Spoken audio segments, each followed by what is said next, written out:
You're listening to a new episode of the Postgame Report. I am your host, JVB. So, a friend of mine, his name is Paris. You guys might know him throughout the gaming community. He sends me a text and he's like saying, that this whole, and I'm paraphrasing, but he's saying that, the console war has gotten out of control. People, with things people are making up about Spider-Man, something like that. I asked him what was going on because I answered him really like a few hours late. So I didn't get a response. But then I was like, all right, let me see what's going on Twitter. And we all know Twitter is like, I call it the black hole of society because you get all of the attention whores. You get all of the hustlers, the phonies, the clowns. So everything and anything is available on Twitter, right? The scum of the earth. So what I see in regards to Spider-Man 2 for the PlayStation 5, I see all types of agendas being created, all types of criticisms about bugs that never existed, criticisms about the amount of time it takes to complete Spider-Man 2. And this is mostly like from Xbox fanatics. And it's kind of unfair to associate them with Xbox because they're just a bunch of morons, regardless of what console they prefer. The fact that this is what they want to do with a popular game that just released at that time, which was Friday. And so they know that if they criticize it, they make fun of it, they say anything negative about it, that is going to generate attention. And regardless of what type of attention they get, they just want to see that attention, and they want to see those clicks. They want to see the likes. They just want to be loved. Because for some people, that is success. Regardless if people are just simply responding to them, trying to negate all of these bullshit accusations. I mean, accusations is a strong word, but you know what I mean. So yeah, it was, and I haven't even played Spider-Man 2 yet at that point. And I made a strong effort to like try to stay away from spoilers because people were trying to spoil it as well. And, some of the people that I follow were putting up screenshots and stuff because we went to go visit my son at his college. I took the PS5 with us. I was hoping he was going to play, but he didn't have time because it was his birthday weekend. So I played some at the Airbnb. And when I powered it on, and this TV, it was a Sony television, but it only went up to 1080p. But even at 1080p, the freaking game looked incredible. So there was this weird campaign by a bunch of weirdos who are known to just spew all types of lies just to generate, once again, attention.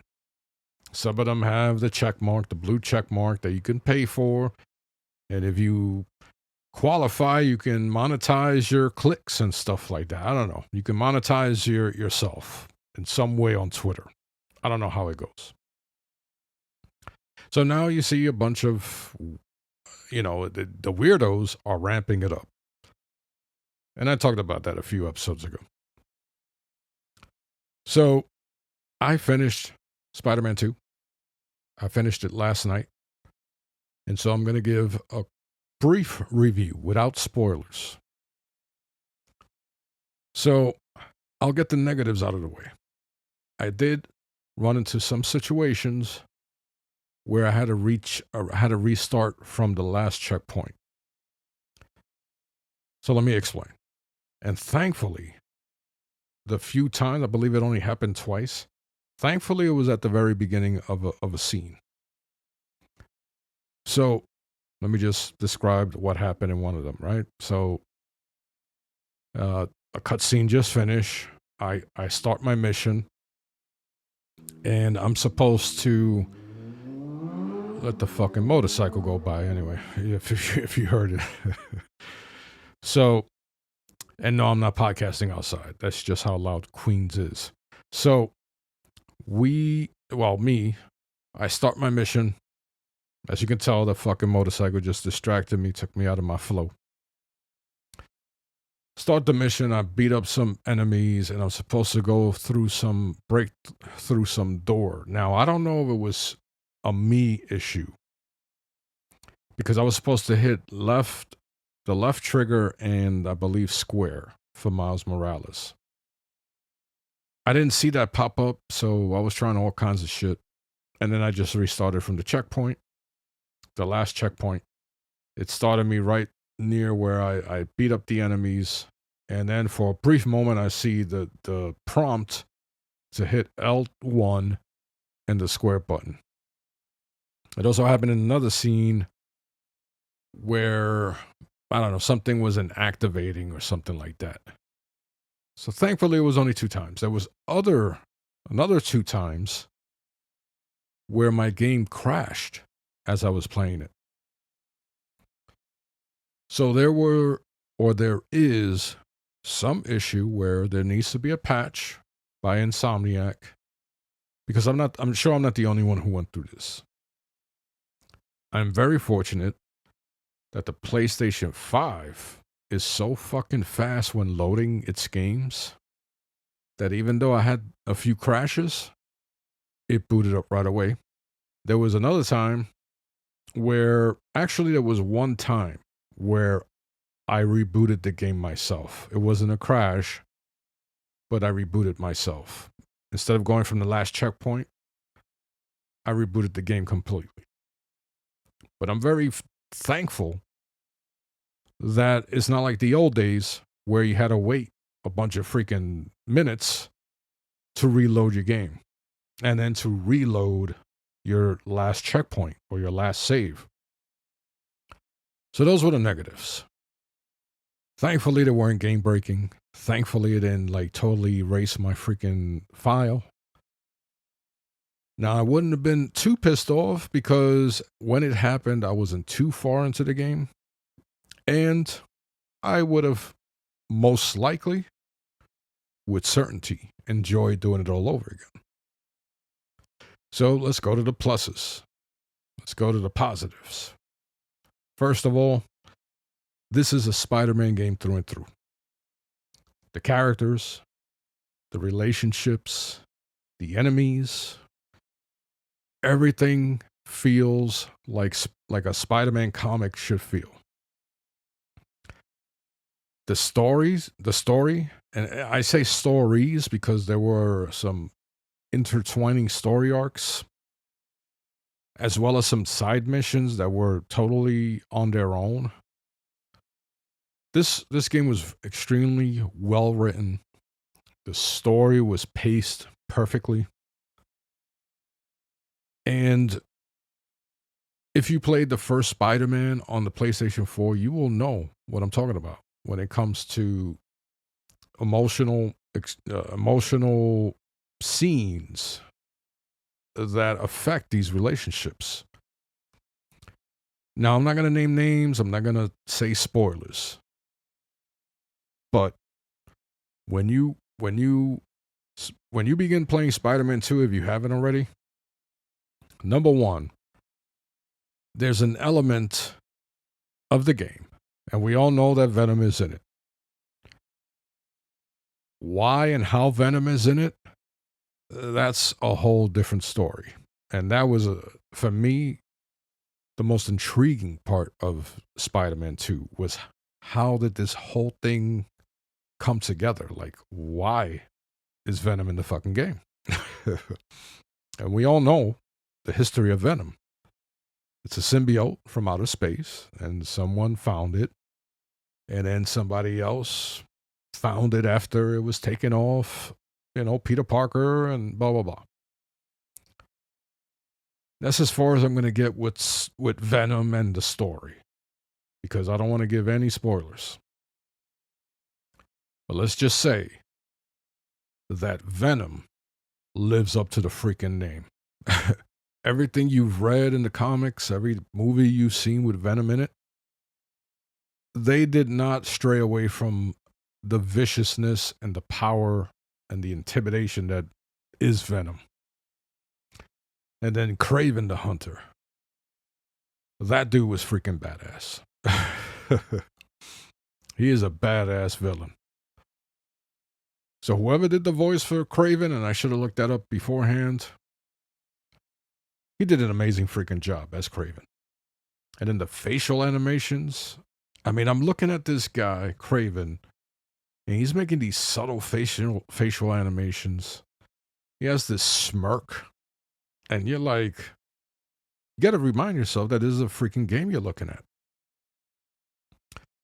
Now, going back to, I mentioned the animations, the facial animations and everything. I'm gonna sidetrack here, and I'm gonna talk about MJ. People were making fun of the way she looked. I don't know what the hell is wrong with people. I don't know if people see a female character and they get a boner, or they, think a female pixelated character is hot or whatever. But they were making fun of her face, the way she looked. I mean, I don't know what the fuck's wrong with people. The actress who played, and I believe it was Laura Burke. She's a phenomenal voice actress. So you know that part is taken care of, right? The emotion, the dialogue, the delivery of the dialogue. MJ was a really good character in Spider-Man 2. So back to the game itself. So the story, once again, if you are a Spider-Man fan, and let me scratch that, because this game, from a story standpoint, was so good that you don't have to be a Spider-Man fan to enjoy this. It's a mature story.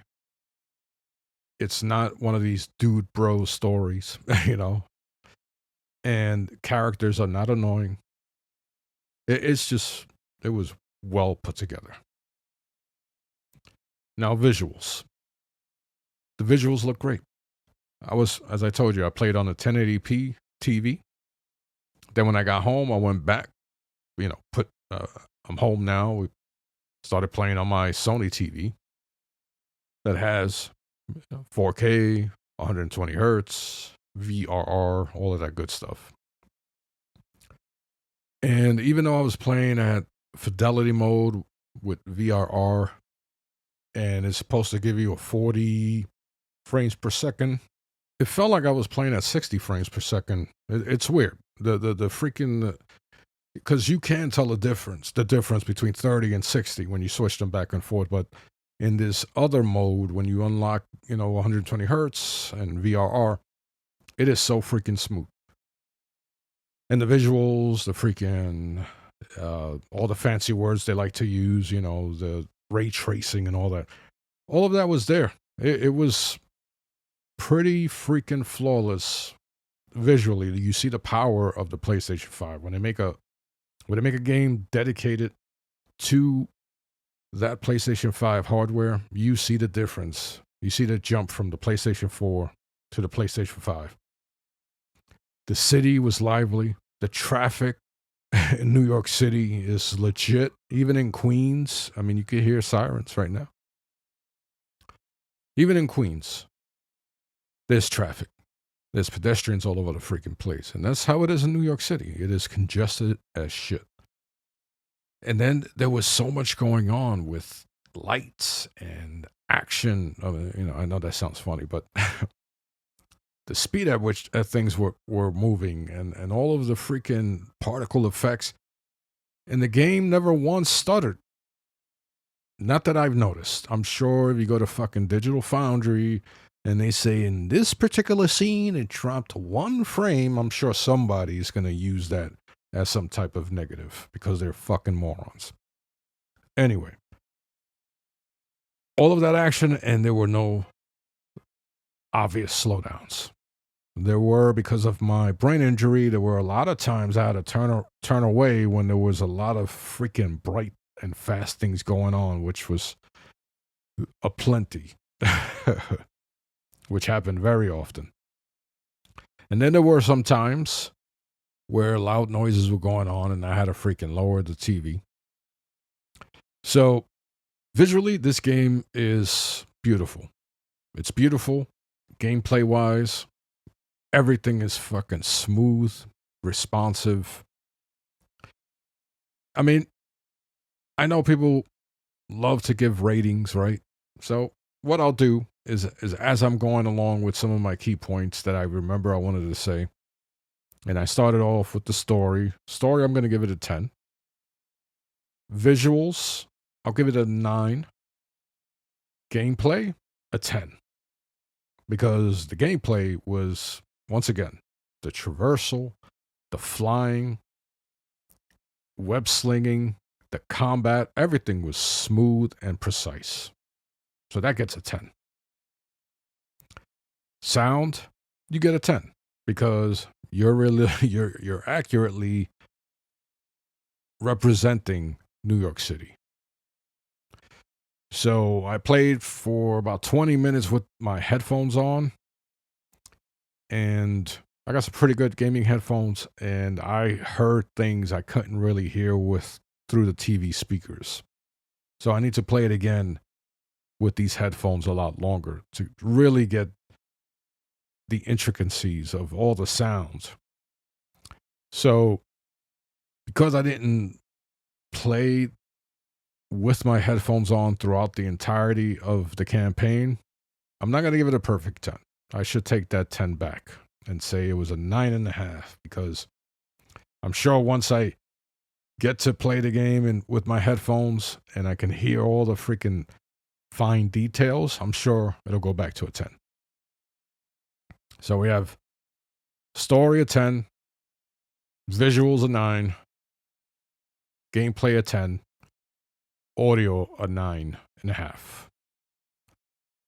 Now, something that I saw a lot of people trying to make an issue, and that was the game length. I don't know how long it took me to complete the campaign. Now, once again, some of you may know that I have a brain injury. And the games that I do play, I got to play them shits on easy.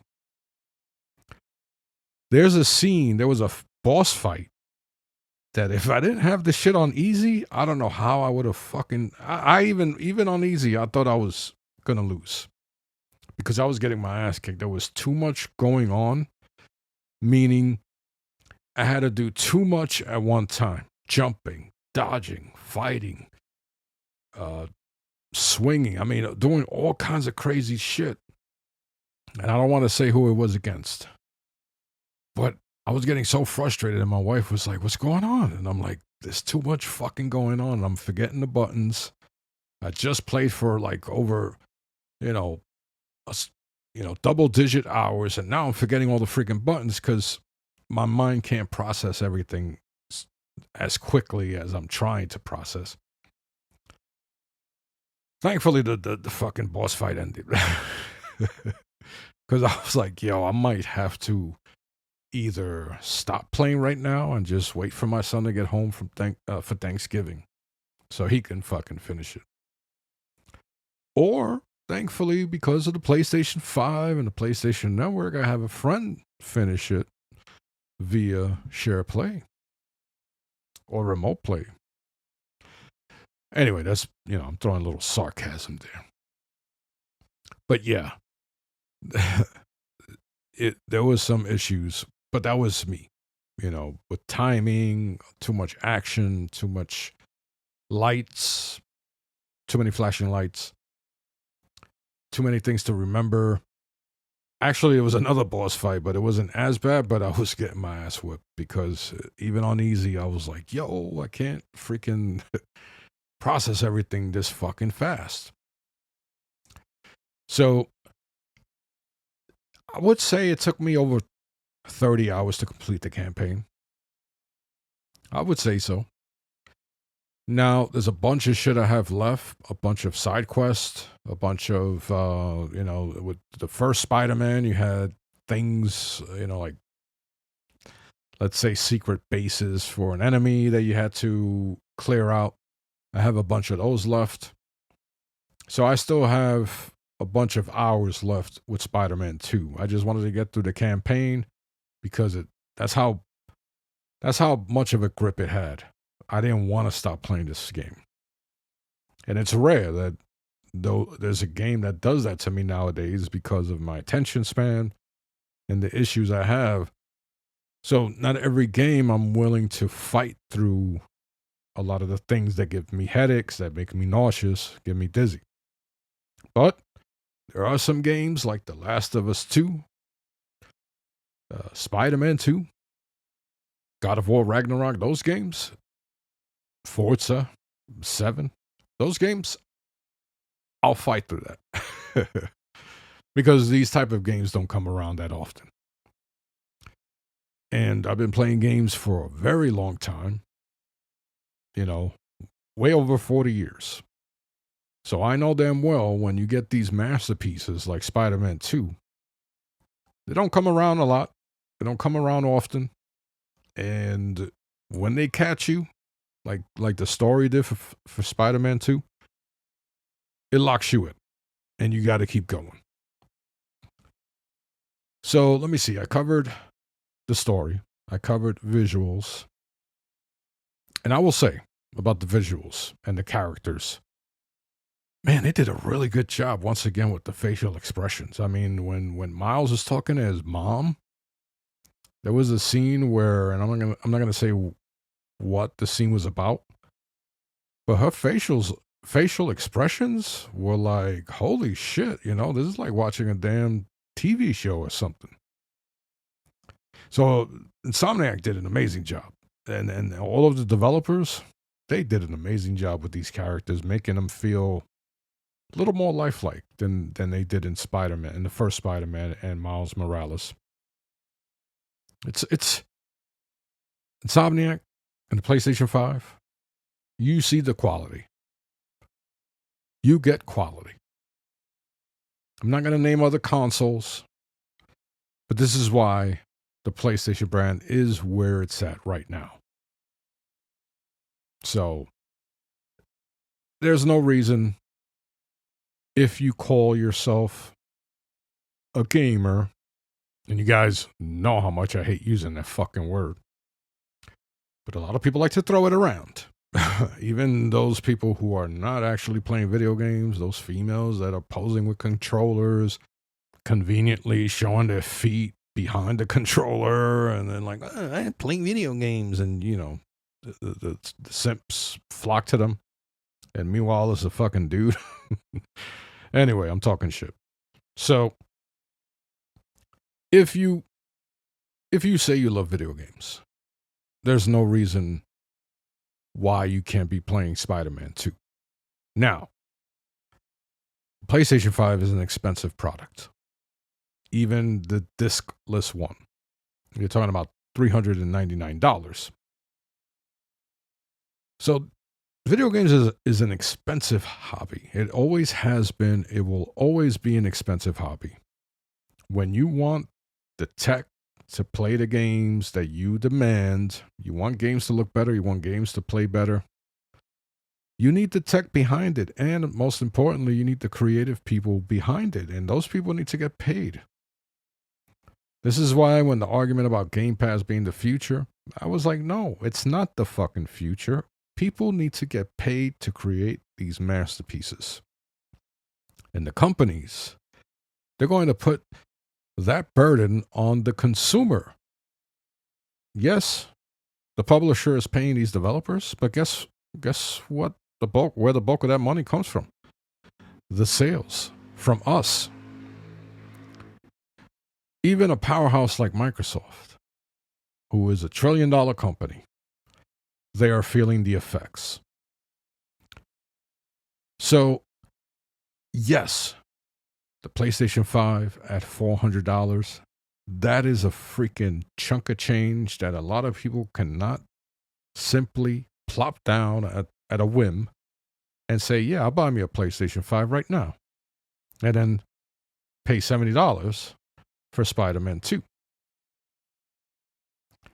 But on the other hand, let's say you went with an Xbox Series S. That's what? $300. And now you're complaining because you can't play Spider-Man 2, and now you're coming up with this fake campaign, this fake narrative that games should be for everybody. People should be able to afford all of these games, and Spider-Man 2 should be on all platforms. But that's not how it works. That is not how the real world works. Everyone has something unique that makes them stand out from everyone else. Whether you are just simply a regular human being like myself, and you have big juicy lips like me that help me stand out, or you're a corporation like PlayStation and you have the PlayStation 5 with Spider-Man 2 as an exclusive, or you had Halo on the Xbox. Well, they still have Halo, but the old Halo, the Bungie Halo. That is why a lot of people bought an Xbox, because of Halo when Bungie had it. You need whatever it is, a brand, a corporation, a human individual. There's always something that stands out that people find interesting. If everybody was the same, this world would be a fucking boring place.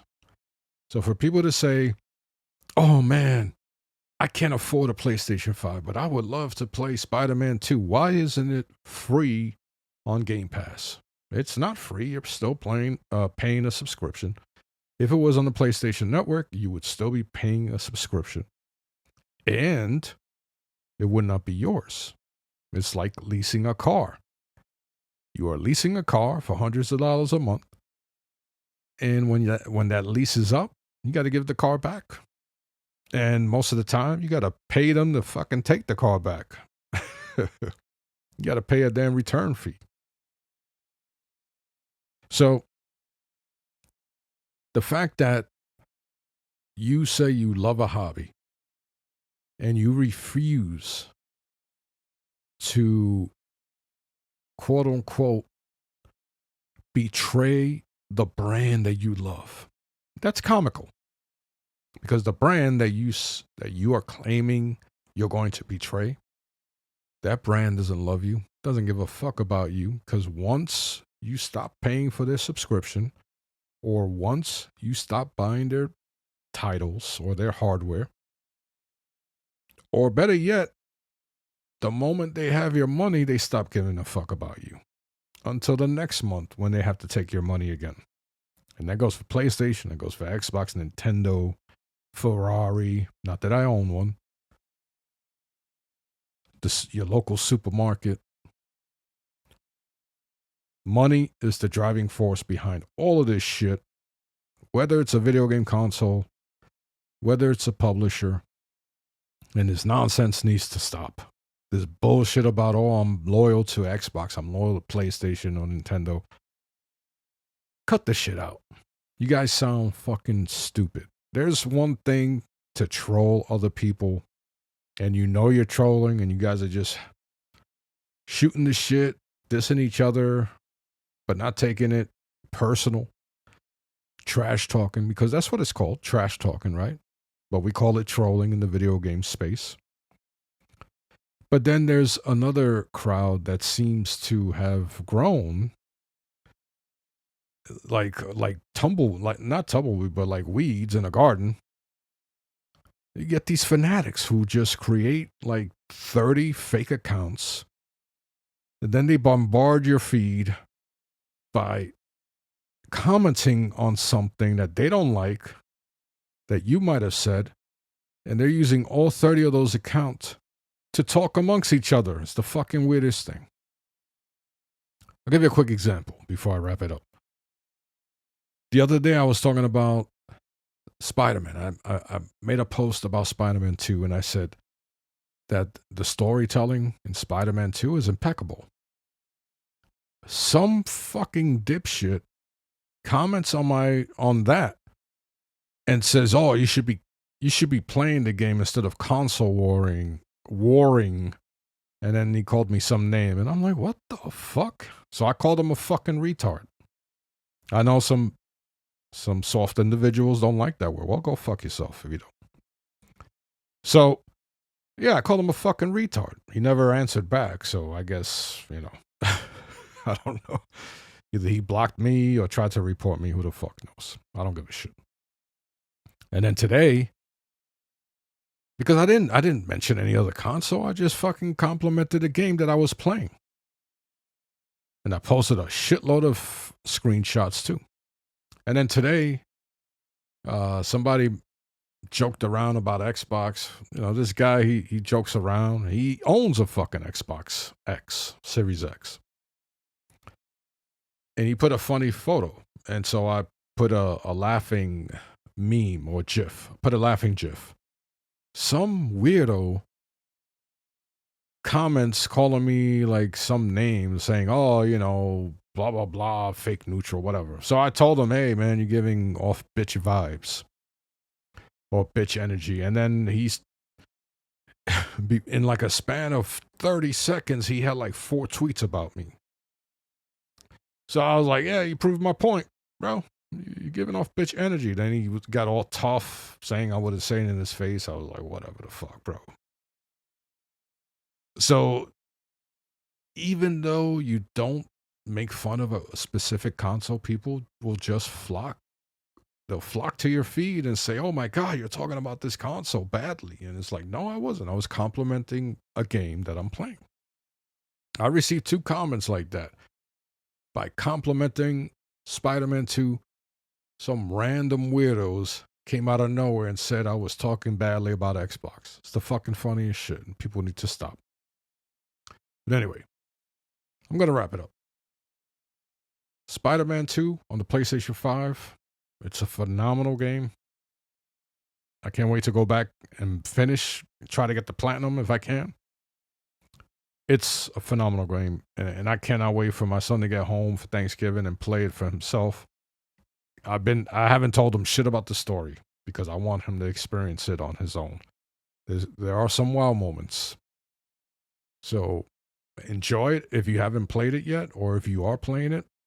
I would love to hear what you guys think. It's top notch. It's not perfect, but it's very close. So anyway, I'm JVB. I'll talk to you guys later. Take care.